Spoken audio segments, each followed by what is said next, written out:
Hello everyone, Supervisor Jim Desmond here with you on Monday, August 31st. I'm in my downtown San Diego office. I haven't been down here in a while, but this morning we had a press conference, and at the press conference we heard from many voices of people from businesses that are frustrated because either they can't open fully or they just haven't been able to make ends meet. We heard from many of those here today. Take a listen, see what they had to say. Despite going the extra mile, we were forced to close, while large corporations were still open. Had those companies done the same safety measures? Did the governor's own Plumpjack Winery also go above and beyond?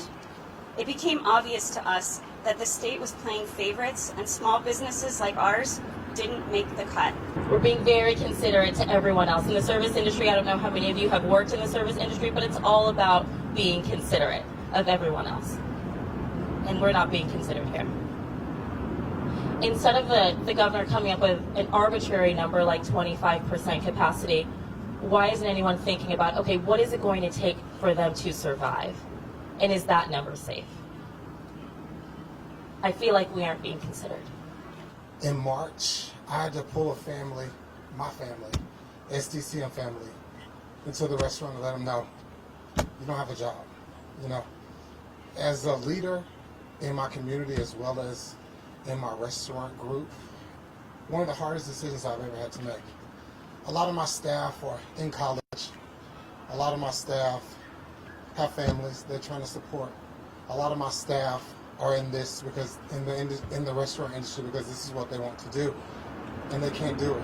Each of these drastic changes has caused great financial and emotional strain on all of us.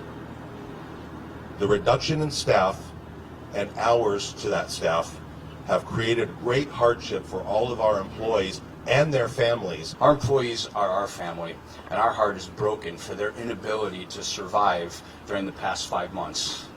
With the combination of the extremely high cost of living here in San Diego and Governor Newsom's thoughtless policy towards fitness is literally forcing hundreds of families into bankruptcy. Think about a client. You have their biggest day that you're responsible for, their wedding, one of the biggest days in their life.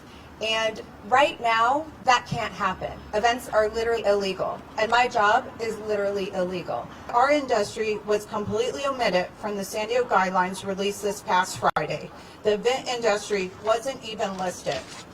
Whether this is an oversight or an intentional omission, you cannot tell 12 million event workers nationwide who have lost their jobs or have no business that they do not factor into your plan until COVID-19 is gone away. You cannot neglect the small businesses and individual people who have not been able to work for nearly 6 months. 200,000 San Diegans are being impacted by the event industry being completely shut down. We are responsible for bringing in $329 million to the local San Diego economy and over $38 billion nationally. Well, you've heard from many of the businesses here today. Every one of them wants to open up safely. Every one of them wants to still keep fighting the virus, wearing the mask, doing the social distancing, keep protecting those that are most vulnerable throughout this virus. But they just want the opportunities to get their jobs back when they want to do it safely. I applaud them, and we'll see you next time.